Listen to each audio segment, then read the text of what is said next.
His suitcase wheels clicked across our hardwood floor like a countdown to the end of my life. I didn't even realize I was holding my breath until he yanked open the front door and the cold morning light spilled across his face, sharpening the cruelty already settled there. Dante didn't look like the man I had built a life with for 15 years. He looked like a stranger rehearsing a monologue he'd been dying to perform. "I'm leaving," he said, shifting the suitcase handle higher, "and I'm not going to sugarcoat it. You're unremarkable, Keisha. You always have been. Boring, predictable, a woman with no spark." I felt that word, boring, slam into me harder than the doorframe he leaned against. Boring? After everything I'd done? After every bill, every debt, every humiliation smoothed over, every late-night editing job I'd taken just to keep his failing architectural dreams afloat? After every time I stitched together my sister, Ebony's, catastrophes so she could keep floating through life like a glitter-dipped tornado? He wasn't finished. "Ebony understands me," he said, satisfied with himself. "She's vibrant, artistic. She has the energy I need. I'm tired of living in grayscale with you." For a second, I actually laughed. Not because any of this was funny, but because the absurdity was just so immense it needed an outlet.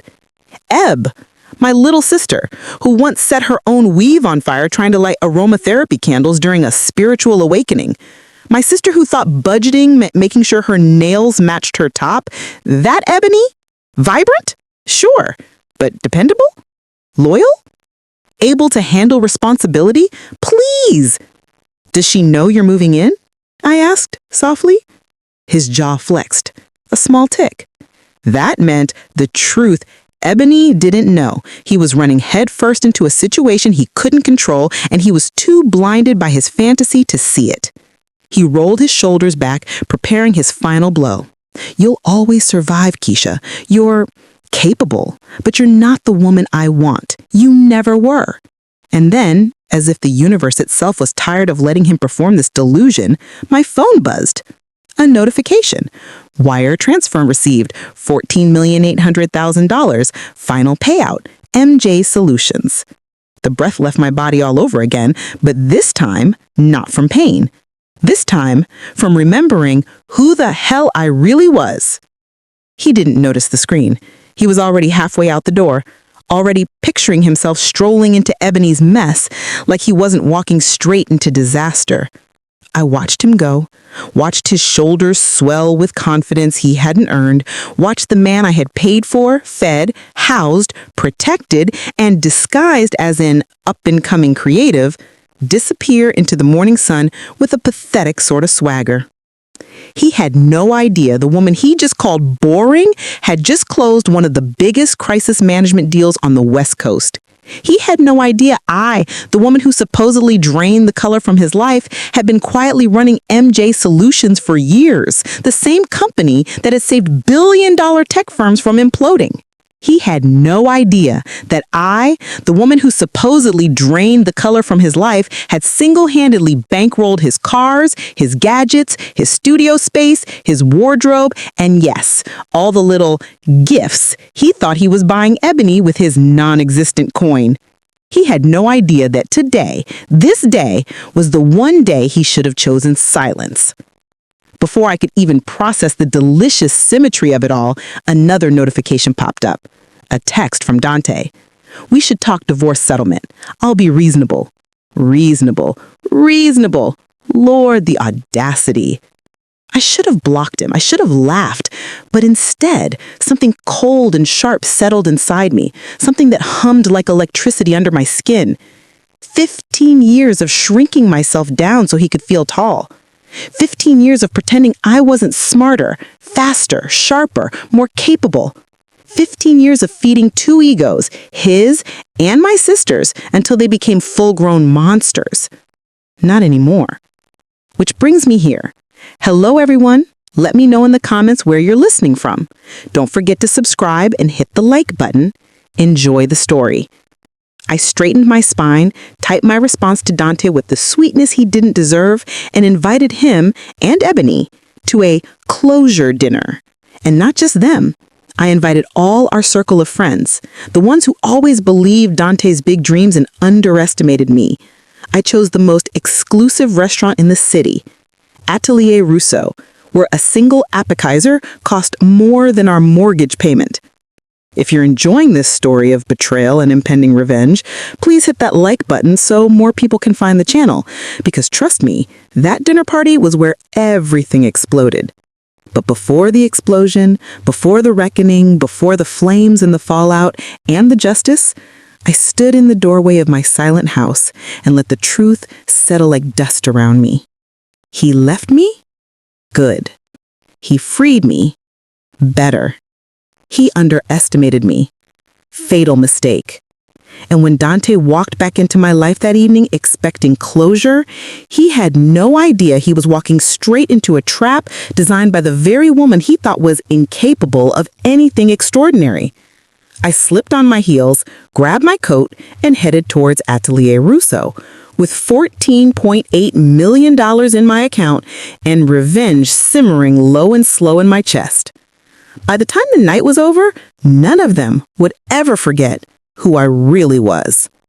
Not boring, not grayscale, not safe. A storm they shouldn't have awakened. Atelier Rousseau always smelled like money.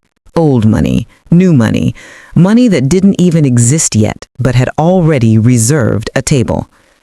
The kind of place where the waiters had sharper cheekbones than the models hired for the ads, and the lighting made everyone look like they had generational wealth.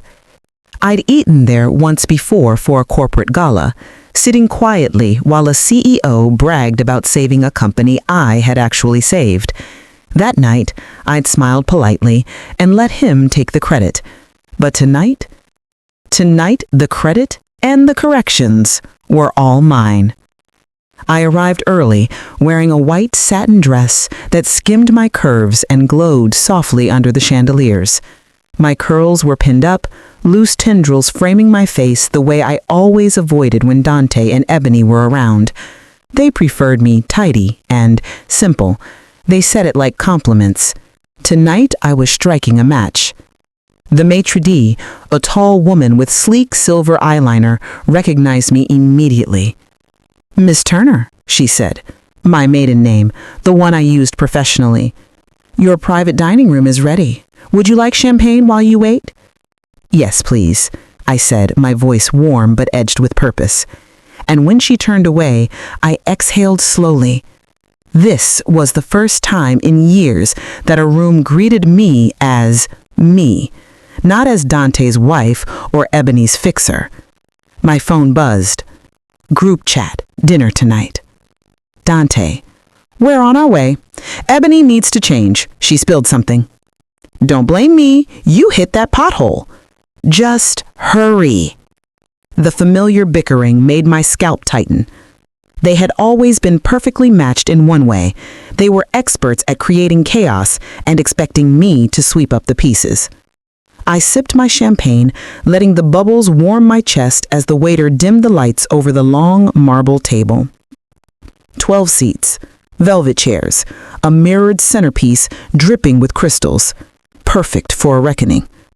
The door creaked open. They didn't knock. Ebony entered first, strutting like she owned the place. She wore a yellow bodycon dress so tight it looked scared. Her braids were fresh and swinging, edges slicked, lashes heavy enough to cause wind resistance. She kissed the air at me. "Keisha, you look different." Different. Another dagger dressed like a compliment. Dante stepped in behind her, a half smirk plastered across his face. He'd shaved, moisturized, polished himself like he was preparing for a magazine spread.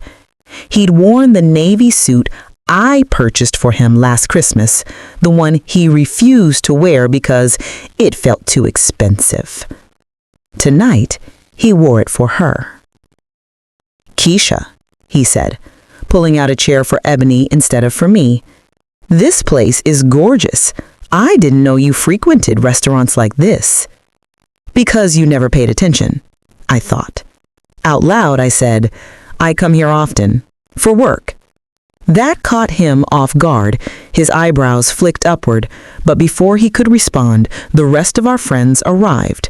Brenda and Lacey from my book club, Ronnie from Dante's gym, Maurice, who always acted like he was auditioning for a reality show, and 2 more from Ebony's rotating circle of influencers. Each of them walked in carrying assumptions, stories they'd built around who I was. Each of them would walk out shattered. We sat. Small talk floated through the room like perfume. Compliments on my dress, questions about the menu, Ebony snapping pictures for her Instagram story.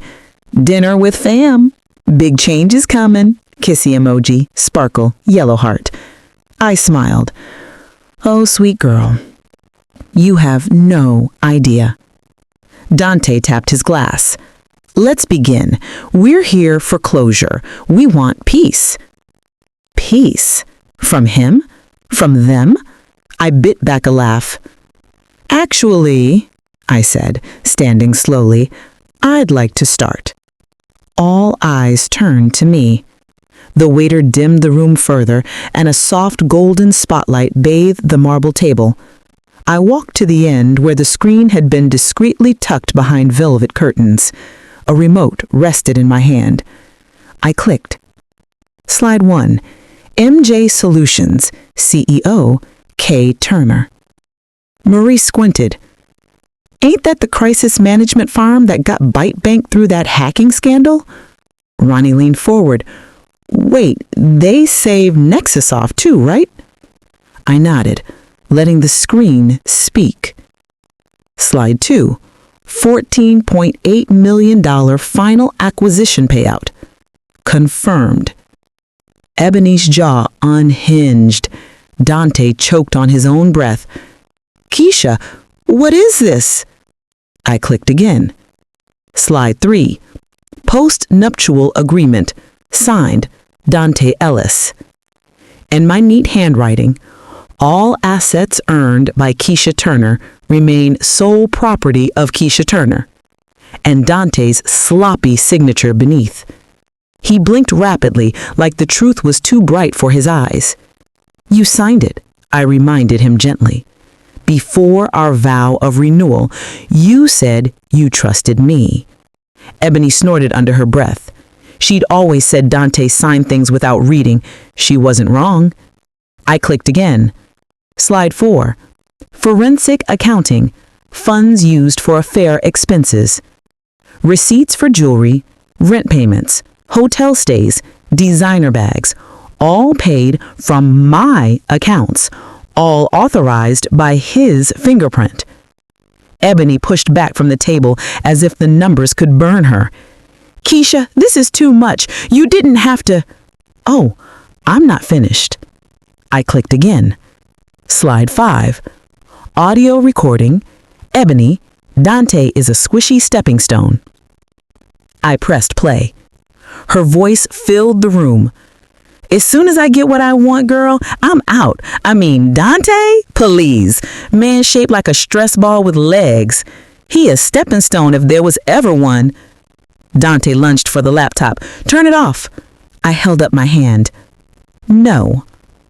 The group erupted, voices overlapped, chairs scraped, someone gasped, someone else whispered, Lord have mercy. And right in the middle of the chaos, the waiter slipped the bill on the table. Total due, $7,740. Dante reached for his wallet, but I had already canceled the card. His face drained. We can't afford this, he hissed. No, I corrected, gathering my purse. You can't. I walked toward the door as employees closed in on the table, as Dante's voice cracked, as Ebony tried to bolt, as the police were called for unpaid charges and public intoxication. I didn't turn back. The night air was cool, soft, free, and for the first time in 15 years, I felt the ground shifting toward me, not away. But I wasn't done. Not yet. Because the next morning, Ebony wouldn't just be homeless. She'd learn exactly who she'd underestimated. The storm was only beginning. Sleep didn't find me that night, not because I was troubled, but because my mind buzzed with an electric calm I hadn't felt in years. I watched the sunrise from my balcony, wrapped in a robe soft enough to erase the last 15 years' worth of grit. The city lights faded, the sky softened, and I sipped a latte from the machine Dante always said was too fancy for practical people. Funny. Practical people make millions. Unpractical people get arrested for skipping a bill. My phone began vibrating at 6:17 a.m. Dante. First call. Second call. Then a long list of missed calls entwined with frantic texts. Dante, Keisha, answer the phone, please. Dante, they took my license. They said I have to pay in full. Dante, I can't go to jail over a mistake. Dante, baby, we need to talk. Dante, Ebony isn't answering either. I smiled as I buttered my croissant. Another text appeared, this one from an unknown number. Unknown.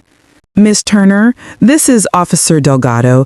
Mr. Dante Ellis provided your number as his emergency contact. Please advise. Ah, Officer Delgado. Lovely man. Handled himself gracefully at the restaurant last night. I typed back. Me? I am not his emergency contact. Best of luck.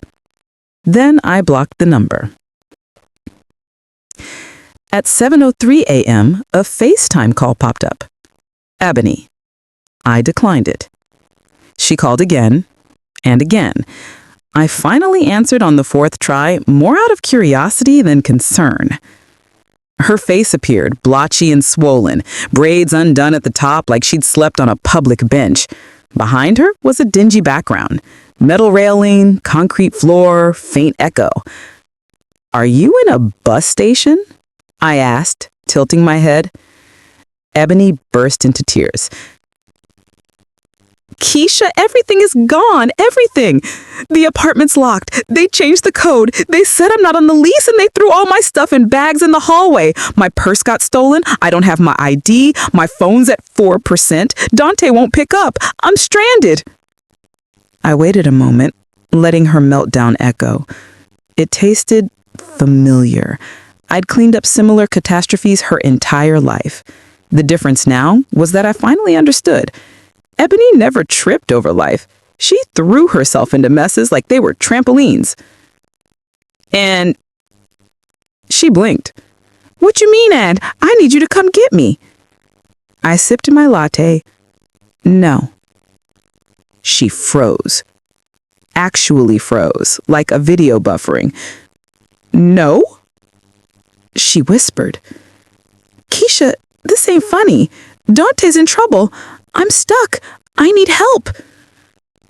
You needed help last night. And instead of warning me that my husband was cheating, or that you were using my money, or that you planned to replace me, you made dinner reservations and posed for selfies. Her lip trembled. Tears surged. Keisha, please, I messed up. I didn't know you were rich. That's not why you messed up, Ebony. I ended the call and blocked her. By noon, the press release had gone live. MJ Solutions acquired for $14.8 million. CEO Keisha Turner steps down, prepares for a next chapter. LinkedIn exploded. My inbox flooded. Former clients congratulated me, journalists requested interviews, venture funds sent invitations. My executive assistant, Carla, one of the few people who knew both versions of me, sent a voice note laughing, "Girl, you broke the internet." I showered luxuriously, choosing silk lounge pants and a fitted black t-shirt that said, "Unbothered" in gold letters. A little on the nose, maybe, but I earned it. I spent the afternoon signing final dissolution papers, transferring funds into the Turner Foundation Trust, and reassigning stock options for my Carla and my 3 department heads as farewell bonuses. They deserved it. They were loyal, efficient, discreet, everything my marriage wasn't. Around 3 p.m., building security called. "Miss Turner, there's a Mr. Ellis in the lobby. He's crying. and drunk. I paused mid-signature. Is he causing a disturbance? Moderate disturbance, the guard said delicately. He keeps insisting he lives here. He doesn't. I assume so. Would you like us to escort him out or call the police? I considered. Letting him suffer was one thing. Letting him ruin my building's reputation was another. Escort him out. And make sure he doesn't hurt himself on the way out. But do not, under any circumstance, let him near my floor. Yes, ma'am.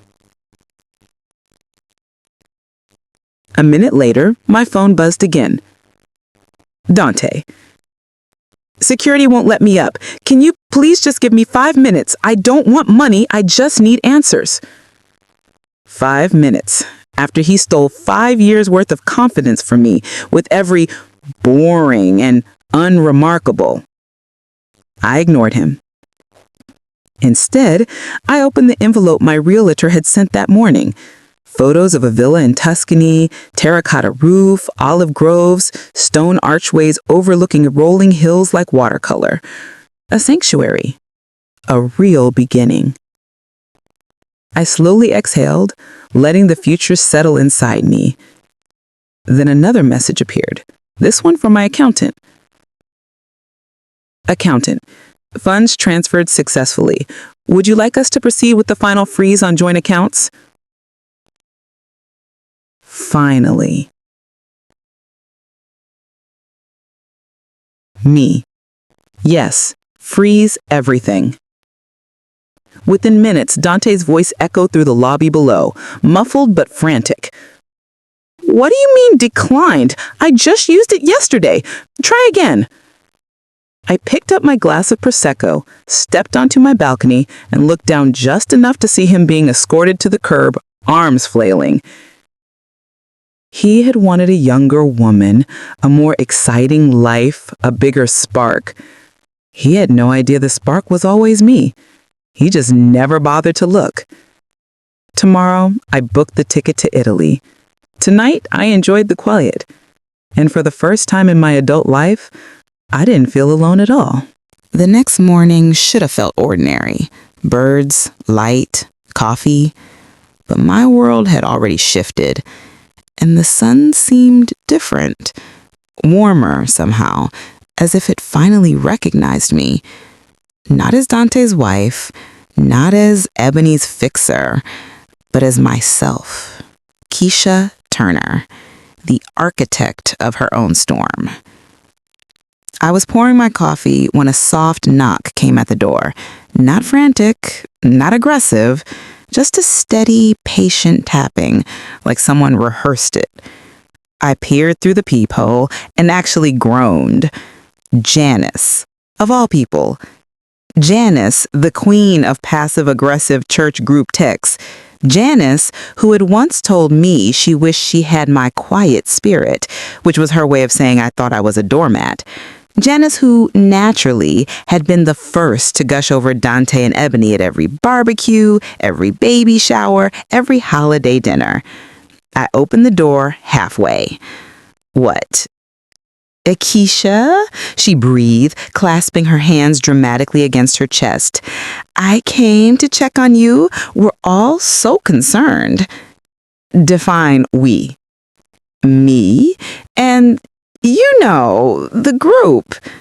Translation, everyone who loved gossip more than God. I crossed my arms. I'm fine. She leaned closer, lowering her voice. I saw the video. My stomach tightened. What video? The one from Atelier Rousseau? Girl, someone recorded the whole dinner. It's everywhere. I blinked. Everywhere? Janice nodded eagerly. Everywhere. TikTok, Instagram, Facebook, Twitter, even LinkedIn, if you can believe that mess. Of course, someone recorded it. That restaurant was a crossroads of influencers, executives, and self-appointed publicists. I should have expected it. My mind raced. Was my face fully shown? Was there audio?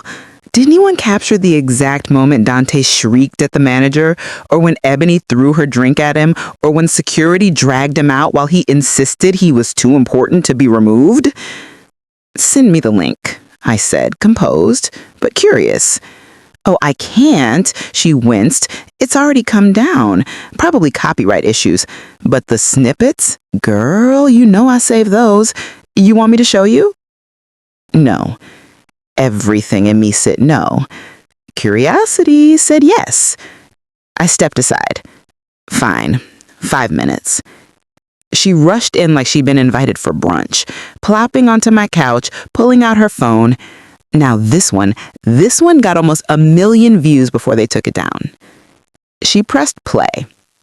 There I was, calm as a spa brochure.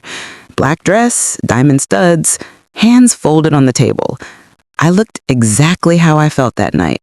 Finished. Then Dante appeared, leaning back in his chair, tipsy, smug, wearing the same blazer he claimed was one of a kind. He was yelling something about misunderstandings and misinterpretations. The camera zoomed in on me. Then another angle played, the moment I clicked the remote, revealing the first slide of my presentation. Audible gasps, Ebony screeching, Dante nearly knocking over a waiter in shock, the table shaking, the manager calling for backup. Then a final clip, just a few seconds long, caught me standing up, adjusting my purse and saying, I built this life. Not you, not her, me. And I'm done paying for anyone else's fantasy. The comments flashing across the pause screen were wild. Queen behavior. She ate and left no crumbs. This is what quiet women look like when they finally snap. Protect Keisha at all costs. She dropped the receipts like a Marvel villain reveal. I swallowed. Hard. I hadn't expected admiration or virality or strangers cheering me on. Janice looked at me with an expression I had never, not once, seen on her face before. Respect. Keisha, she whispered, you're iconic. The word rolled through me like warm honey, not because it made me feel powerful, though it did, but because it made me realize how small I had lived, how tiny I had willingly made myself for years. I wasn't small. I wasn't quiet. I wasn't mousy. I had just been hidden. And now, the world had seen me. Before I could respond, Janice's phone buzzed again. She glanced at it, gasped, then stood abruptly. Oh, I didn't see anything. I never came here, she blurted, scrambling toward the door. What? Why? Dante's on his way up. He looked possessed. I ran to the balcony and looked down just in time to see him stumbling across the pavement, clutching a bouquet of wilted corner store flowers, wearing last night's clothes. His shirt was wrinkled, missing a button. His eyes were puffy, his hair, chaos. My intercom buzzed violently. Keisha, please let me up. No. I walked calmly to the speaker, pressed the button, and said, Dante, I'm not opening the door. He banged on the metal gate below. We need closure. Ebony kicked me out. I lost my job. The firm saw the video. They said they can't have me representing the brand anymore. I stayed silent. And that silence was pure power. Keisha, I love you, okay? I messed up. I love you. Please just talk to me. I'm sorry. The lie was so familiar, it almost sounded comforting. But lies don't comfort, they bind. And for 15 years, I'd been wrapped in his. I stepped away. Suddenly, my phone pinged with an email notification. From Carla. Subject line, Italy confirmation attached. Inside was a PDF. Plane ticket, first class, date tomorrow. I closed my eyes, feeling the world align like a puzzle snapping into its final shape. But before I could savor the moment, something slammed against my door, hard. Dante had somehow reached my floor. "Keisha, open this door right now." His voice wasn't desperate anymore. It was furious. And that was when I realized this wasn't over. Not even close. The pounding grew louder, each strike against the door sending a tremor through the hallway. I didn't flinch, not visibly anyway, but my heart slammed against my ribs hard enough to bruise. Dante wasn't normally bold enough to act like this, but humiliation does something to weak men. It strips them, exposes them, reveals the rot beneath the skin. "Keisha, open this door," he shouted, voice cracking between rage and desperation. I didn't move. Instead, I walked slowly into my kitchen, placed my fingertips against the cold marble counter, and inhaled, deliberately. Once, twice, 3 times, until my breath steadied. I knew better than to open that door. I knew better than to underestimate the fury of a man who built his identity on illusions I just shattered. Still, he kept pounding. "You owe me a conversation," he yelled. Owe him? I almost laughed. My phone rang. Building security again. "Ms. Turner, are you safe?" the guard asked calmly. "We're on the way up, but the elevator is slow today." I swallowed. "I'm fine. Just hurry. Stay away from the door." Good advice, but unnecessary. I already had 7 feet and a steel deadbolt between me and his tantrum. Then came the switch, so predictable I could have scripted it myself. "Baby, please," Dante murmured, tone softening. "I'm sorry. I was drunk. I wasn't thinking. You know I never meant to hurt you.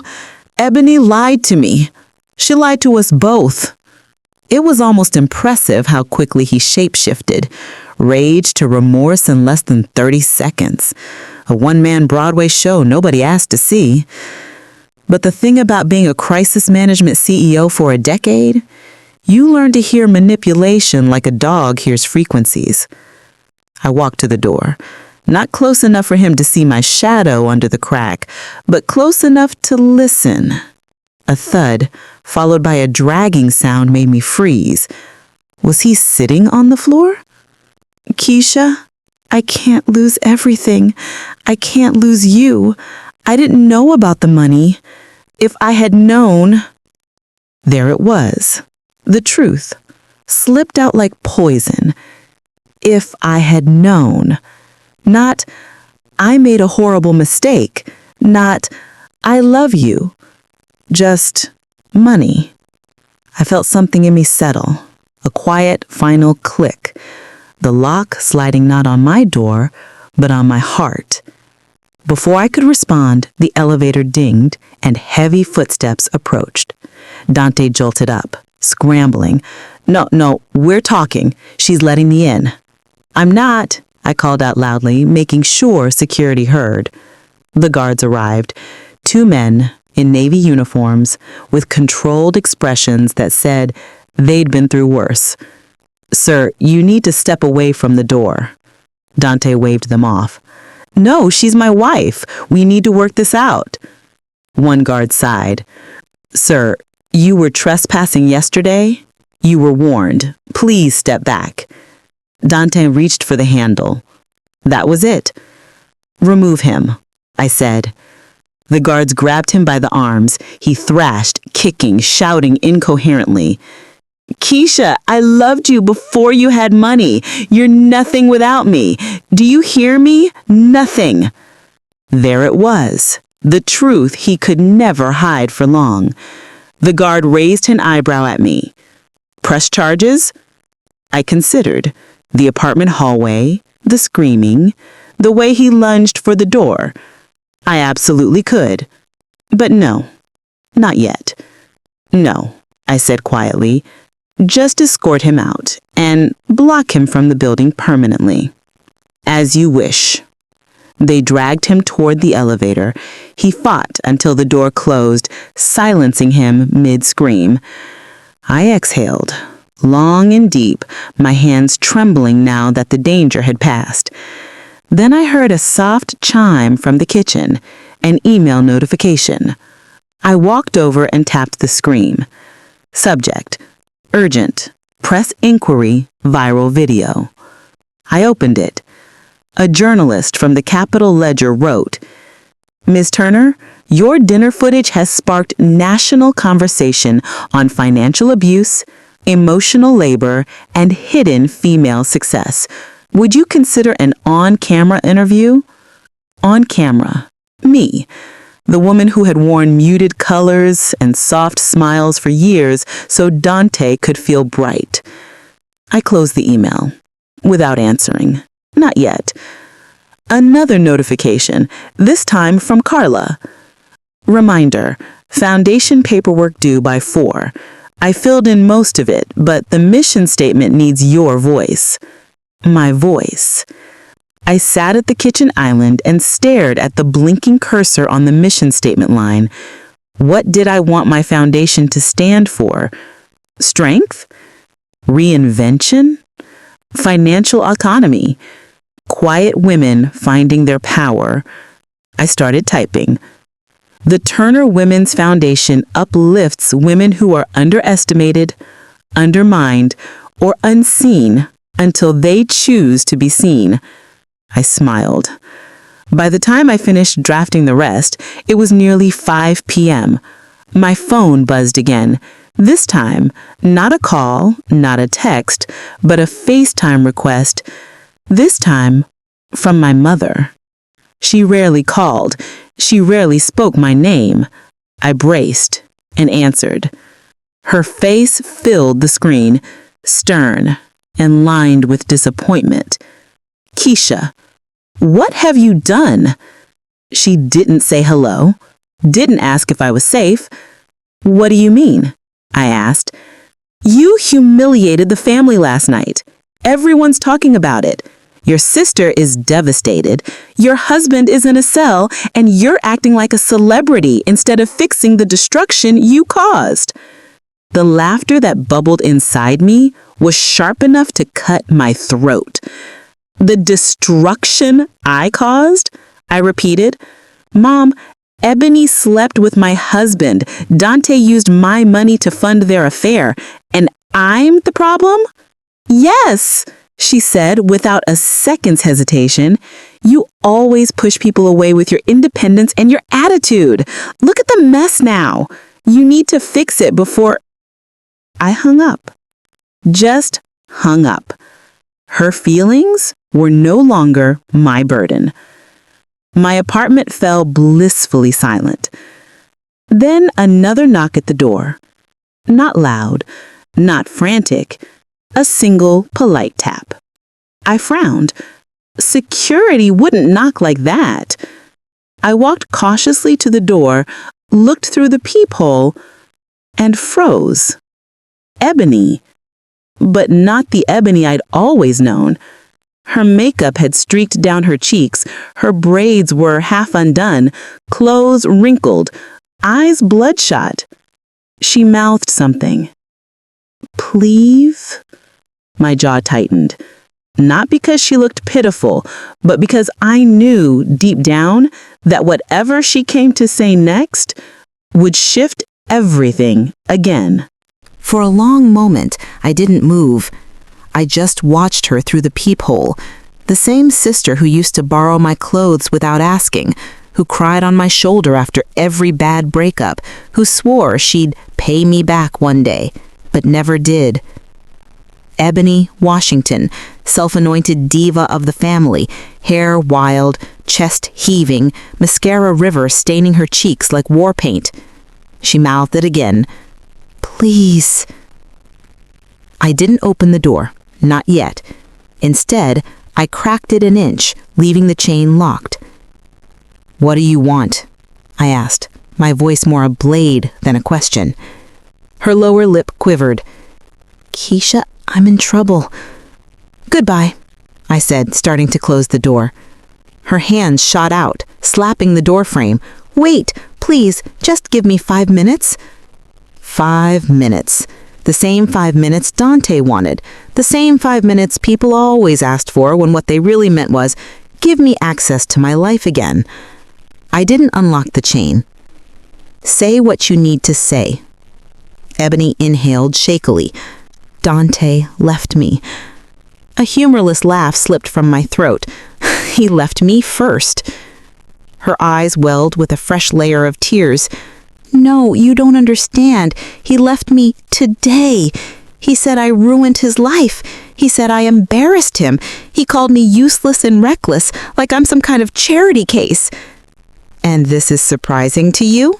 I asked. Her face twisted. "It hurts, Keisha." "Good." Shock rippled across her features. "You don't mean that." "I do."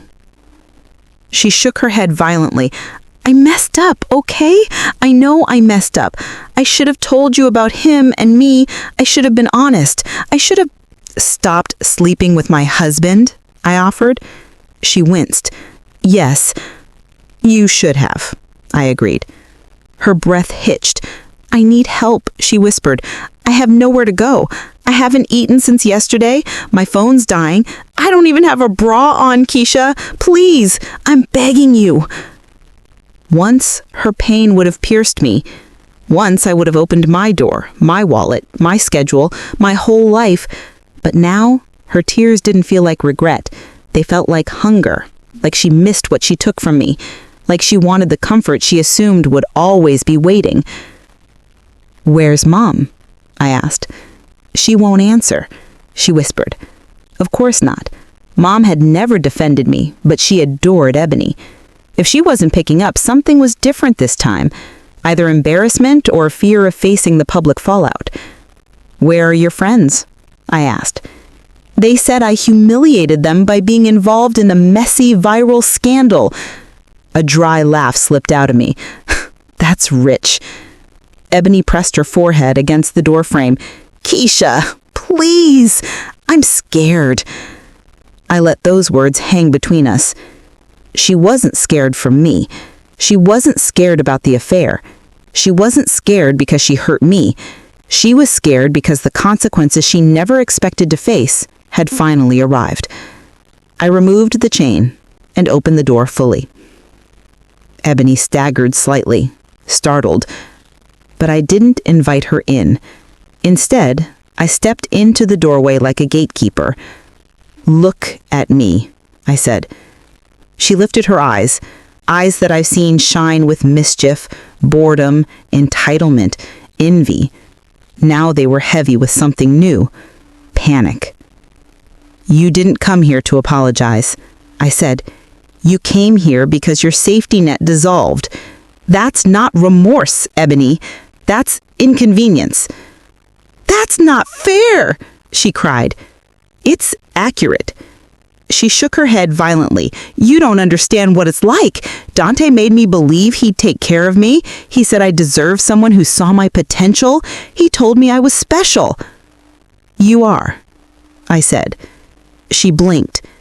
"Specially chaotic, specially irresponsible, specially selfish." Her mouth opened, stunned. "You want my help?" I asked. She nodded rapidly. "Here is my help. You need to grow up." Her face crumpled. "Keisha!" But I didn't soften. Not this time. Not ever again. "You hurt me," I said. "Not by taking Dante. Trust me, losing him is a blessing. But by assuming I would always pick up your pieces, by assuming I would always bail you out, by assuming I was your fallback plan. I didn't—" "You did," I said sharply, "and you know it." Silence stretched, heavy, honest. Finally, she whispered, "Can I just sit down, please?" "No." Her eyes widened. "You're shutting me out?" "I'm choosing myself." Her shoulders sagged. She wrapped herself around herself like she was cold. "I don't know what to do." That's not my problem anymore. A harsh truth, but necessary. Suddenly she lifted her chin, fragile pride flaring. You think you're better than me now because of that money? No, I said. I've always been better than the version of me that allowed you and Dante to drain me. She reeled as if slapped. I stepped back toward my door, ready to close it. Good luck, Ebony. But before I could shut it, she blurted out, Mom told me something. I paused. Something about you? I asked carefully. No, Ebony whispered, eyes darting away. Something about her. My brows pulled together. Her who? An eerie stillness settled around Ebony as she wrung her hands. About Grandma. And about the trust fund. My stomach tightened. What trust fund? I asked, voice barely more than a breath. Ebony swallowed. She said Mom hid it from you. She said it was supposed to go to you when you turned 25, but she used it. The hallway went silent. My pulse thudded loud enough to drown out everything else. What did she use it for? I asked, voice barely more than a breath. Ebony looked up, trembling. Me, she whispered. She used it for me. The doorframe felt like it tilted sideways. For a moment, I couldn't speak, couldn't breathe. The betrayal I thought I fully understood was only the beginning. The hallway seemed to shrink around us, the walls closing in, as Ebony's confession hung in the air like a storm cloud, crackling with old electricity. My grandmother's trust fund? A phrase I had never heard in 28 years, yet the weight of it pressed against my chest, as if it had always been there, waiting. I braced my hand lightly against the doorframe. Explain, I said, the single word sharp enough to split bone. Ebony's throat bobbed. Mom told me last night, before she stopped answering my calls. She said Grandma left money for you. A lot of money. How much? I asked. I don't know exactly, she said quickly. Mom said at the time it was maybe 200,000, maybe more. With interest, inflation, probably a lot. 200,000? A life-changing amount for a girl who'd been wearing thrift store shoes and trying to hide the holes in them. Why didn't I know? I asked, voice low. Ebony flinched. Mom said you were too serious, that you'd blow it on something boring like school or savings. I nearly laughed, so she took it. Ebony didn't speak. She didn't need to. The pieces clicked together, sharp and merciless. The sudden ballet classes Ebony got, her expensive creative camps, the medical bill I didn't know about, the clothes Mom bought her while I wore hand-me-down uniforms, the year they forced me to get a job at 15 while Ebony focused on her talent. I stared at her. All those years you let me believe Mom simply loved you more? Ebony's eyes welled. I didn't know until recently, I swear. Recently when? I asked. She hesitated. Around the time Dante and I, started. Of course. Of course betrayal and revelation came hand in hand for her. I didn't want to tell you, she whispered. Mom told me not to. Let me guess. She wanted to protect your feelings? And hers, Ebony admitted. She said you wouldn't understand. I wouldn't understand, I repeated slowly, the words curdling on my tongue. They stole my inheritance to fund your whims and I wouldn't understand? Ebony wiped her cheek with the back of her hand, trembling. Keisha, I'm sorry. I'm so sorry. Her apology didn't fall flat. It didn't bounce off old shields. It landed right in the center of a wound I didn't even know existed. But I wasn't ready to soften. Not yet, I said. You should go. Keisha, no, go. Her shoulders folded inward. For a moment, she looked like a little girl, not the woman who helped detonate my marriage. She nodded once, barely a movement, and turned to leave. But after 2 steps, she stopped and looked back. You're stronger than me, she whispered. Then she walked down the hall, wiping her tears with shaking hands. I closed the door, locked it, and leaned against it, breathing hard. My grandmother's trust fund. Money that could have changed everything. I walked to my kitchen table and sat slowly, the words echoing like footsteps in an empty room. Then, for the first time since all this began, I let myself unravel. Not loudly, not dramatically, not the way Ebony would.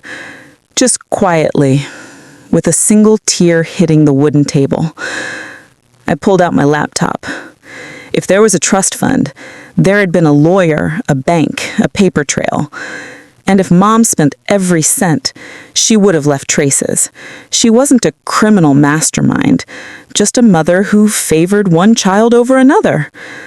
I opened my email, cracked my crunkles, and typed a message to the one person who would absolutely know how to uncover financial deception. Maria Herrera, lead forensic accountant at MJ Solutions. Subject: need assistance on a personal case. Message: Hi Maria, I need you to discreetly trace a potential trust my grandmother set up approximately 25 years ago. I need all transactions, beneficiaries, and unauthorized withdrawals. Please prioritize this. I'll pay whatever rate you want. K. I hit send. Then I sat there, letting the silence of my apartment settle around me. It wasn't the expensive villa in Tuscany, not yet. It wasn't a fresh start, not fully. But it was mine. And I wasn't done. Not even close. A soft ping broke the quiet, a text from an unfamiliar number. I frowned and opened it. Unknown. Miss Keisha? My name is Dr. Lowell from Brookridge Medical Center. We need to speak with you urgently. Regarding your mother? My stomach dropped. I typed back immediately. Me. Is she okay? 3 dots blinked. Dr. Lowell. She has been admitted. Your sister provided your contact. We need you to come in. Admitted? For what? A second later, another message. Dr. Lowell. It concerns her heart. And there is something she asked us to give only to you. My pulse quickened. What did you do now, Mom? I whispered. I grabbed my coat and keys, leaving the untouched ceremony of a life I was only beginning to reclaim. As I headed out the door, the weight of new knowledge pressed against me. My grandmother's fortune was stolen. My mother was in the hospital, and she had something for me. The betrayals I thought were the end were actually the beginning. The hospital smelled like cold bleach and unanswered prayers. I moved fast, my heels clicking too loudly on the linoleum floor, as if trying to outrun the dread forming in my throat. Every step felt heavier than the last. My mother and I weren't close, hadn't been since I was old enough to notice that love in our house flowed unevenly, like a cracked faucet dripping on only one side. Still, she was my mother, and the words heart and urgent weren't ones you ignored. The receptionist pointed me toward the cardiac wing, her expression softening when she saw my face. I didn't have the energy to pretend to be unbothered. I pushed through the double doors and scanned the room until I saw a tall man in a white coat heading toward me with a purposeful stride. Miss Washington? He asked. Yes, I'm Dr. Lowell. I'm overseeing your mother's case. What happened? I asked, trying to keep my voice steady. She was brought in by ambulance. Chest pains, shortness of breath. Her vitals are stable for now, but her stress levels have been extremely high for a long period of time. I swallowed. Can I see her? Yes, but first, there's something she insisted I give you privately. He reached into his coat pocket and held out a small sealed envelope. My name, Keisha, was written on the front in my mother's handwriting. Slanted, sharp, controlling. I stared at it. What is this? I asked. She didn't tell us, only that you had to receive it before you spoke with her. My fingers twitched. I'll read it later. He shook his head. Her instructions were very clear. She said you needed to open it first. Of course she did. Even from a hospital bed, she was scripting the order of things. I exhaled, slit my nail under the seal, and opened the envelope. Inside was a single folded page. I opened it slowly, bracing myself. Her handwriting filled the page. Keisha, if you're reading this, then the truth can't be delayed any longer. I want you to know I always did what I believed was best. Maybe not for you, but for the family. Ebony needed support. You could take care of yourself. You always could. There is something else your sister may have told you. Yes, there was a trust. It was left for you, but I used it. I used it all. I don't regret that choice. Ebony had real potential. She needed opportunities, and you were always the reliable one. If you hate me, I understand. But before I go, you should know the trust wasn't the only thing your grandmother left you. She left something else, something I never touched because I wasn't allowed to, something that now belongs to you alone. Ask for Box 271 at Briarbank Storage. The name on the account is yours. I couldn't legally change it. I hope you use it better than I used my chances. Mom. My heart stuttered. Something else? Something she couldn't touch. I lifted my eyes to the doctor. Is she awake? I asked quietly. She's drifting in and out, he said. She's asking for you. I nodded. Take me to her. He led me down the hall to a small, dimly lit room where machines beeped softly like mechanical sighs. My mother lay there, looking impossibly fragile, her thin hair swept back, her hands trembling. When she opened her eyes and saw me, her expression flickered. Shame, pride, fear, all tangled into one. Keisha, she whispered. I stepped closer, but didn't sit. The emotional distance between us was so vast it felt like a cliff. You wanted to see me, I said. She inhaled shakily. You got the letter. Yes. Then you know why I did what I did. No, I said, my voice steady. I know that you did it. Why is still up for debate. She pressed her lips together. You were always strong. Ebony, she needed me. She needed opportunity. She needed support. She needed, I repeated. And I didn't? You didn't show it, she whispered. You always acted like you had everything under control. I stared at her, stunned. Mom, I was a kid. Her face crumpled. I didn't know how to mother two daughters differently, so I chose the one who needed me more because you seemed fine without me. My breath shook. I wasn't fine. She closed her eyes. I know that now. Silence filled the room, heavy and familiar. Then she opened her eyes again. I'm not asking for forgiveness. I just want you to look at box 271. That was your grandmother's final word. She insisted it remain yours alone. I honored that much. I swallowed hard. What's in it? Her gaze shifted away. I never saw inside, but whatever it is, she wanted you to have it. Her voice weakened. Her breathing slowed. Keisha, you deserved better than what I gave you. And for the first time in my life, I heard regret in her voice. Not excuses, not justification. Regret. Rest, I whispered. Her eyes flooded closed. I stepped out of the room, my heart pounding. Box 271, Briar Bank Storage. Something meant only for me. I pulled out my phone and dialed a rideshare. As the driver confirmed my pickup, a new notification flashed across my screen. An email from Maria Herrera. Subject: Preliminary Findings, Trust Account.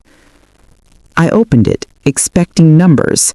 Instead, the first line made my breath freeze in my chest. Your mother did not spend the entire trust on Ebony. Large transfers were made to someone else, someone you know very well. Under it was a single name, Dante Brooks. And the amount was $89,400. My knees nearly buckled. Dante took my inheritance. My mother paid him. Paid him. I closed my eyes as the truth burned through me like fire. I was done being betrayed. But the next wave was already swelling. Because if Dante took that money, there was no telling what I'd find in box 271. Briar Bank Storage sat on the edge of town like a forgotten metal graveyard. Rows and rows of corrugated doors, each hiding 1,000 secrets nobody wanted to confront. Wind rattled the chain-link fence as I stepped out of the rideshare, clutching the envelope in my pocket. The streetlights flickered overhead, casting long shadows that made the place look even more abandoned. Unit 271. I repeated it silently with every step, as if saying it enough times would prepare me for whatever waited behind that door. Inside the office, a board attendant looked up from his phone. Help you? I need to access box 271. Name is Keisha Washington. His eyebrows lifted. Ah, that one. What does that mean? I asked sharply. He hesitated, then typed something into his computer. It's been flagged for restricted access, but you're the authorized owner. Been waiting a long time. How long? He squinted at the screen.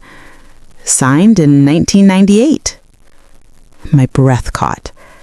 I would have been, 10? And my grandmother died when I was 11? She must have arranged this right before she passed. Do you have the key? He asked. Key? My stomach tightened. You can't open a legacy lockbox without a key. I reached into the envelope, praying. There, tucked behind the letter, was a tiny brass key, warm from my body heat. I held it up. He nodded. Follow me. We walked down a long row of storage units until he stopped at a small reinforced steel door. Unlike the others, this one wasn't large enough to hold furniture. It was the size of a walk-in closet, maybe smaller. He motioned. Your box. I slid the key into the lock. My hand shook, but it turned easily, like it had been waiting for me. The latch clicked. The attendant stepped away, giving me privacy. Inside was a narrow light switch. I flipped it on. A soft golden glow filled the space. There was a single cedar chest in the center of the floor, old, immaculately kept, the kind of chest people hid under their beds to protect treasures from fire, thieves, or painful memories. My breath caught. I stepped in, closed the door behind me, and knelt in front of the chest. My grandmother, Martha Washington, had been a quiet woman. Stern, yes, but fair. She was the only person who ever told me I was worth something, and she used to press her fingers to my cheek and whisper, "One day, Keisha, you'll see why I believe in you." My fingers brushed the lid. There was a small brass plate. "For my darling Keisha, not to be opened until you need it most." My throat tightened. I opened the chest. Inside lay 3 objects. 1, a leather-bound ledger. 2, a navy velvet pouch. And 3, a sealed envelope addressed to me in her handwriting. My hands trembled as I lifted the ledger first. I flipped through the pages. It wasn't a diary. It was meticulous documentation. Names, dates, transactions, notes about the trust account, receipts from banks, letters from attorneys, copies of checks. Then my stomach dropped. Photocopies of checks written from the trust to Dante. Some dated as far back as the first year Dante and I were married. He had been using my inheritance before we were even stable enough to pay rent reliably. I felt something in me crack open. Next, I reached for the navy velvet pouch. Inside was a pendant. My grandmother's cameo necklace, the one she used to wear every Sunday. It wasn't expensive financially, but sentimentally, priceless. "Why would she leave this for me?" I whispered, tears burning my eyes. Then I opened the final envelope. "My dearest Keisha, if you are reading this, it means the family has failed you in ways I hoped they never would. Still, I suspected. I saw the patterns forming long before you were old enough to understand. Your mother has always lived in fear of lack, fear of being seen as inadequate, fear that she could lose control of the world she tried so desperately to shape. She favored Ebony because she believed the girl needed the help. She believed you would survive anything. And she was right. But strength is not meant to be punished. You were entitled to the full trust. Not Ebony, not your mother, certainly not Dante. The truth is, the trust was only a seed, a small piece of the life I wanted for you. My real gift is behind the panel at the back of this chest. Grandma." I blinked. A panel? I reached into the chest and found a small latch behind the velvet lining. I pulled it gently. A hidden compartment clicked open. Inside was a stack of documents, thick with gold seals, and a leather folio. I opened the folio. My breath vanished. Deed to a villa in Tuscany. Dated over 20 years ago. I flipped to the next page. A fully funded international account currently holding over $9.6 million? And at the bottom, a note. "This is your real inheritance, Keisha. Only you have the legal right to claim it. Use it well, use it bravely, and never let anyone diminish your brilliance again." I pressed a hand to my mouth as hot tears rushed down my face. All these years, I thought I was surviving on scraps. But my grandmother had believed in me so fiercely, she'd built a future around me. A future protected from everyone who tried to dim my light. My mother couldn't touch it. Ebony couldn't manipulate it. Dante couldn't drain it. This was mine. My phone buzzed, breaking the moment. A text from Dante. "Dante, heard your mom's in the hospital. You okay? Maybe we should talk about the divorce terms tonight." My laugh came out sharp and humorless. Then another text came in. "Dante, I think we can still negotiate something fair. I know you have a good heart. I'm willing to forgive you two. Forgive me?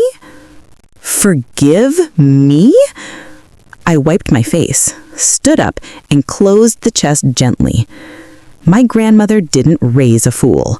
My mother didn't expect a fighter. Ebony didn't predict consequences. And Dante didn't know who he was dealing with. I walked out of the unit, the key tight in my fist. Because now, I had everything I needed. And the dinner at Atelier Russo wasn't the finale. It was the opening act. I didn't go home after leaving Briarbank storage. I couldn't. My hands were shaking too hard, my thoughts running too hot. So instead, I walked, block after block, letting the night swallow me whole while my grandmother's words echoed in my bones. Strength is not meant to be punished. I must have whispered it under my breath a dozen times before I realized I'd stopped in front of a small 24-hour cafe. The warm light spilled out onto the sidewalk like a welcome I didn't know I needed. I went inside, slid into a booth in the back, and ordered a coffee I didn't really want. My mind was still racing, replaying every betrayal in reverse, like I was watching my life on rewind, trying to understand all the moments where I'd mistaken cruelty for normalcy. Dante texting me as if I were some timid, broken wife, desperate for closure. Ebony crying crocodile tears when she realized Mom's secrets were unraveling. My mother apologizing only when her breath was too fragile to carry lies anymore. And now my grandmother's chest, the ledger, the necklace, the deed, the money. My coffee arrived. I cupped my hands around the mug more to ground myself than to drink it. The heat felt like someone squeezing my fingers back to life. I opened my laptop and went straight to Maria Herrera's email again. Then I hit reply. Maria, I need full forensic analysis. Every transfer, every signature, every intercepted withdrawal. If there's evidence of fraud, I want it airtight. I paused, then added, and ready within 48 hours. Maria didn't need reasons. She knew my tone. 5 minutes later, her response came through. On it. And Keisha, I always knew you'd need to take someone down eventually. Tell me where to aim. I smiled despite myself. Maria was the kind of ally warriors prayed for. I had one more thing to do before I could breathe. I opened a new document on my laptop and began typing a list. Operation Reclamation. 1. Secure grandmother's funds. 2. Contact Italian estate attorney. 3. Hire private security for villa. 4. Freeze joint account with Dante. 5. File postnup enforcement papers. 6. Present evidence to divorce court. 7. Final dinner at Atelier Russo. Yes, Atelier Russo was still happening, but not the way Dante imagined. Halfway through the list, my phone lit up again. Ebony. Mom's asking for you. She keeps saying your name. Where did you go? Guilt tried to nudge its way into my chest, but I pushed it back. I wasn't abandoning my mother. I had seen her. I had listened. I had heard everything she needed to say. But I also knew this. Ebony wasn't texting me out of concern for Mom. She was spiraling because the world she built on top of lies was collapsing, and she didn't know how to live without chaos cushioning her fall. Still, I typed back. Me. I'll come tomorrow. Let her rest tonight. No heart emojis. No comforting words. Just truth. Then, almost immediately, Ebony. Dante's freaking out. He says he needs to see you tonight. Please don't make things worse. I stared at the screen. Worse. The word sat in my chest, heavy and cold. Had my entire family always believed I was responsible for the consequences of their decisions? That my silence was the glue keeping their dysfunction from spilling into the streets? I put down my phone. I wasn't doing this tonight. Instead, I pulled out the deed from my grandmother's folio and stared at the name Villa di Luminara. Owner, Keisha R. Washington. That was the moment something inside me clicked into place. Not rage, not revenge, not even closure. Purpose. A purpose bigger than Dante's arrogance, bigger than Ebony's insecurities, bigger than my mother's failures. My grandmother saw the woman I would become long before I could see her myself, and she left me a legacy to step into that future. The cafe quieted around me, the murmur of late-night students and tired workers fading to a distant hum. I closed the folio and slipped it back into my bag. My future wasn't something I needed to fight for anymore. It was already mine. I paid my bill, left a generous tip, and walked back into the night.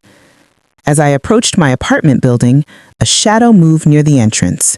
My heart jolted, but then the figure stepped into the streetlight.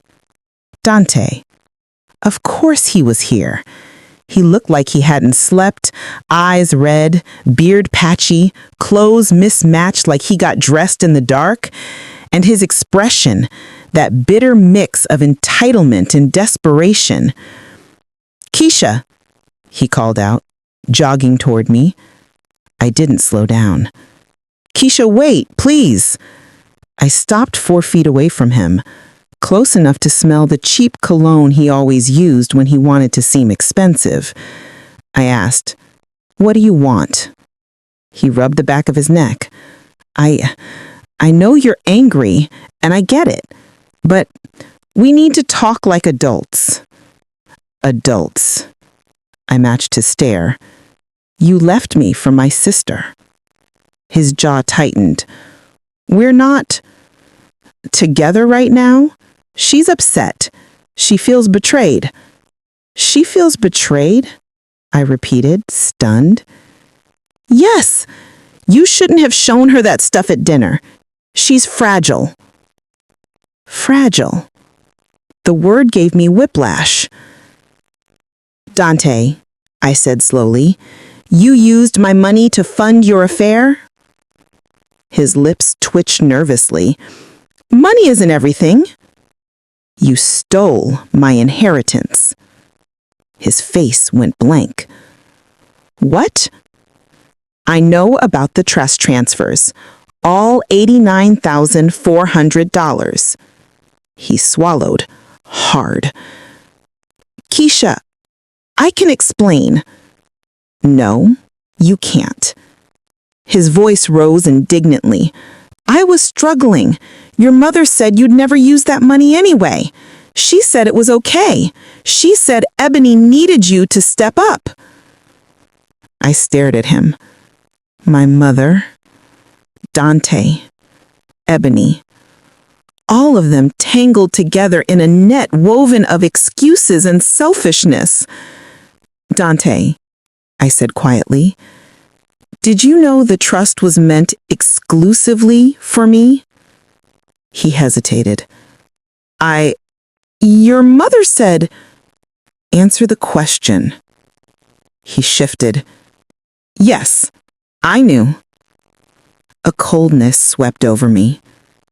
And you took it anyway. He didn't respond. I took a slow breath. Dante, you need to leave. He stepped forward.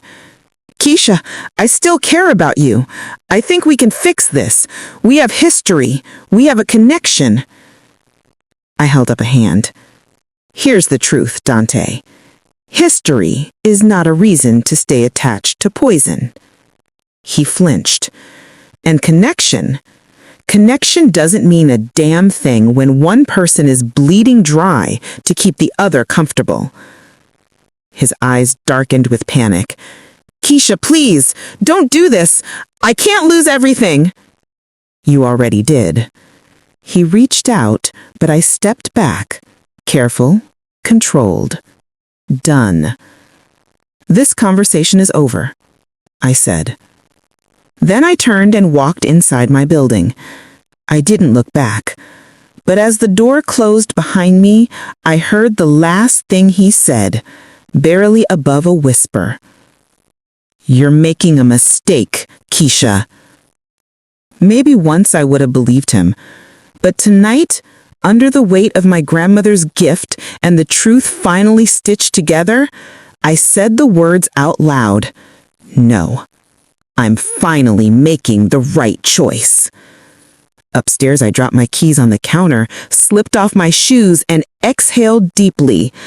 Tomorrow, I would visit my mother, then finalize everything with Maria, then prepare for Atelier Russo. One last performance, one last reckoning. And afterwards, Tuscany. Atelier Russo looked exactly like the kind of place Dante always pretended he belonged in. White tablecloths, candlelight flickering like nervous secrets, and a violinist who looked as miserable as most of the marriages being celebrated in the room. The maitre d' greeted me by name, and for once, I didn't shrink into myself or pretend to be humbled by the attention. Tonight, every inch of this room would be my stage. I walked to the private dining suite in the back, my heels tapping with deliberate rhythm. One by one, heads turned, whispers followed, and I let them. I had spent 15 years making myself small so Dante could feel significant. I wasn't shrinking anymore. The door to the suite opened just as I reached it. Dante stood there, wearing the worst combination of arrogance and panic I'd ever seen on his face. A flicker of recognition crossed his eyes at my posture, my expression, my confidence. For a moment, he seemed almost intimidated. He covered it quickly. Keisha, good, you made it. We really need to talk privately before everyone arrives. No, I said, stepping past him. We don't. Inside, Ebony sat at the long table, draped in a too-tight dress that probably still smelled like the credit card she'd purchased it with.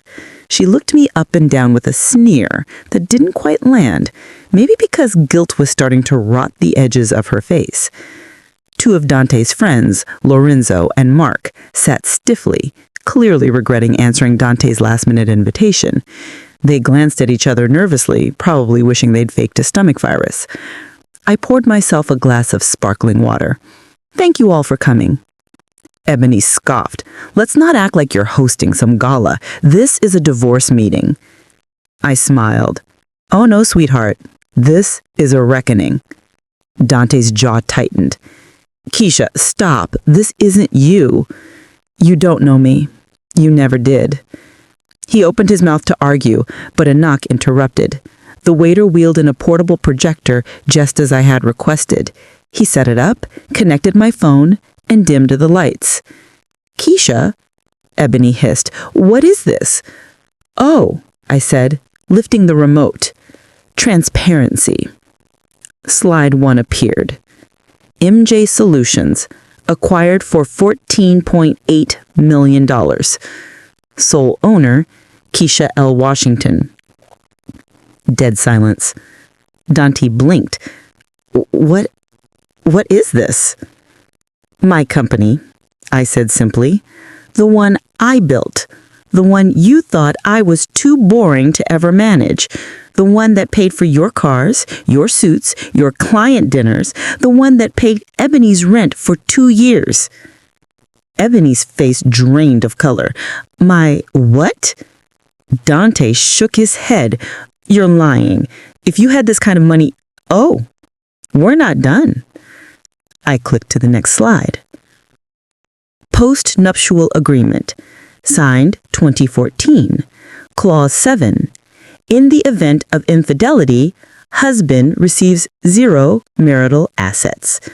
Mark choked on his drink. Lorenzo whispered, damn, under his breath. Dante's face twisted. You tricked me. No, I said calmly.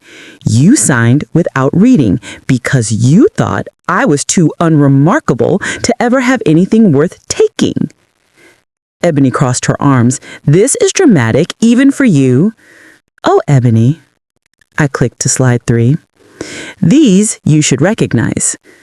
A list of transactions filled the screen. Purses, spa days, rent payments, all funded by my accounts. Then I clicked to the next slide.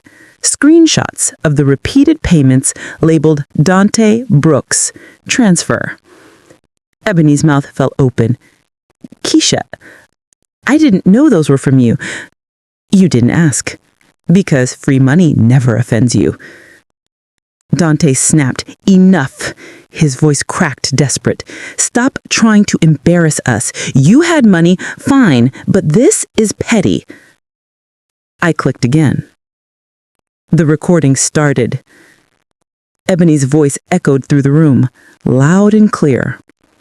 Girl, Dante is such a squishy stepping stone. I'll keep him until I get my money. Ebony lunged for the projector. Turn that off. No, I said, rising to my feet. Everyone stay seated. Dante stared at Ebony, betrayal washing over him like a tidal wave. You used me? Her silence was answer enough. The violinist outside the suite struck a sharp chord, as if the universe punctuated the moment. And now, I said pleasantly, the bill. I nodded to the waiter. He placed a leather-bound folder in the center of the table. Dante snatched it, opened it, and paled. $7,740. Ebony shrieked. What did you order? Gold steak? No, I said. This covers the room rental, the 4-course menu you two chose, the champagne you insisted on, and the final farewell ambiance Dante added for dramatic effect. Dante fumbled for his wallet, pulled out his credit card, and froze. He knew. He knew what I had done. His hand shook as he tried it anyway. The waiter shook his head. Declined. I canceled that card an hour ago. It's in my name, after all. Ebony stood up. We're not paying this. Oh, I know, I said with a sweet smile. The police will handle it. Right on cue, 2 officers stepped into the suite. Is there a problem here? One asked. The waiter pointed at Dante. They attempted to leave without paying. Dante sputtered. This is a mistake. The officer sighed. Sir, you'll need to come with us. Ebony grabbed her purse. I'm not staying for this. Ma'am, the officer said, we'll need you as well. You participated in ordering. Her face collapsed. As they escorted them out, Dante looked back at me, eyes wild. Keisha, you can't just ruin our lives. I held his gaze, calm and steady. I didn't ruin anything. I am simply returning your energy. The door shut behind them. I exhaled slowly, letting the tension drain from my fingertips. But deep down, I knew one thing. This was not the end of the storm, because the next day, Maria's investigation would finish, and the world Dante thought he controlled would crack open beneath him. I used to think closure came quietly, like the soft click of a door you gently shut behind you, ready to move on with grace. But a real closure, the kind you earn after years of swallowing your own pain so others could breathe easy, that kind arrives with fire, with truth, with a steady, unshakable voice that refuses to tremble anymore. The night of the dinner at Atelier Rousseau, the night I revealed everything, should have been the end. But standing in the marble lobby of the courthouse 6 weeks later, waiting for the judge to read the final divorce decree, I realized it had only been the prologue. The world saw Dante's meltdown, Ebony's humiliation, and the look on their friends' faces as I walked out, leaving them with a bill higher than their combined monthly rent. Viral clips titled "The Most Savage Closure Dinner Ever" had millions of views. But what the world didn't see was what came after. Dante tried everything. He filed emergency motions. He claimed spousal emotional abuse. He demanded half of our estate, unaware the postnuptial agreement turned the estate into a ghost. He insisted I had coerced him into signing. He even argued Ebony had future needs he was responsible for meeting, and therefore I should pay. The judge, an older black woman with eyes that looked like they'd cut through centuries of nonsense, stared at him and said, "Mr. Brooks, you want this court to reward you for deceiving your wife, spending her inheritance, and committing adultery with her sister? Is that your argument?" Dante stammered.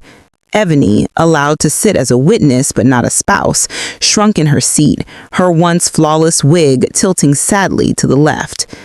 "No, Your Honor," he muttered. "I'm just saying," "Then say nothing more," she said, banging her gavel once. "Ms. Washington, you retain all assets. Divorce granted." If peace had a sound, it was that gavel. When we walked out, reporters were waiting, microphones waving like flags. I didn't stop. The only camera I acknowledged was the young girl's phone held timidly by her mother, both of them smiling like they finally saw a version of themselves winning. That was the moment I decided what came next. I flew to Tuscany 2 days later. The villa was exactly as my grandmother described in the documents I found in Box 271. White stone walls, terracotta roof, and a sun-soaked view of rolling vineyards that looked like God painted them with a slow, loving hand. My grandmother had imagined a future for me here. I intended to honor it. But before I could settle into this new life, I had one last mission. On a breezy morning, wrapped in a gold silk robe, I crafted a letter. A final message to the two people who believed I'd quietly fall apart without them. "Dante, you once called me unremarkable, boring, forgettable. But every car you loved, every suit you bragged about, every fancy restaurant you posed in was paid for by the woman you dismissed. I hope someday you learn what real value looks like. It isn't found in younger bodies or louder praise. It's found in character, something you keep misplacing. Good luck finding it. Keisha." Then I wrote to Ebony. "Ebony, I spent years cleaning your chaos, funding your habits, protecting your image. I did it out of love. You repaid me with betrayal. I don't hate you, but I'm done shrinking so you can shine. Heal your wounds, own your choices. Leave mine alone." I didn't need to send the letters. Writing them was enough. Because the real message was in the silence that followed, in the blocked numbers, in the unanswered calls, in the life I built without them. With my grandmother's inheritance, I established the Washington Women's Financial Defense Foundation, dedicated to helping women secure legal protection, emergency funds, and strategic planning before or during financially abusive relationships. Grants, workshops, attorneys on retainer, digital safety seminars, everything I wished I'd had long before I realized I needed it. Women wrote to me from everywhere: Texas, New Jersey, Ghana, London. Their stories were raw, painful, familiar. I read them all. Each one deepened my resolve. Healing wasn't just for me. One warm evening, while closing the shutters, my phone buzzed with a video notification. A creator had posted a deep dive titled, "The Woman Who Outsmarted Her Cheating Husband, Took Her Money, and Built an Empire." It had hundreds of thousands of likes. I watched the opening frame of myself walking out of Atelier Rousseau in slow motion. The caption read, "This is what reclaiming your power looks like." I didn't expect the tears. Not sad tears, not angry tears, the kind that came when you finally see yourself clearly after years of being blurry in everyone else's story. My villa, bathed in golden evening light, felt like a promise kept. Later that night, standing on the balcony overlooking the vineyard, I whispered to the wind, "Grandma, I hope I'm making you proud." The breeze lifted, warm and certain, and for the first time in my adult life, I felt completely, unapologetically free. If you learned something new from my life story, please like this video, subscribe for more stories like mine, and comment down below where you're watching this video from. I truly love to know.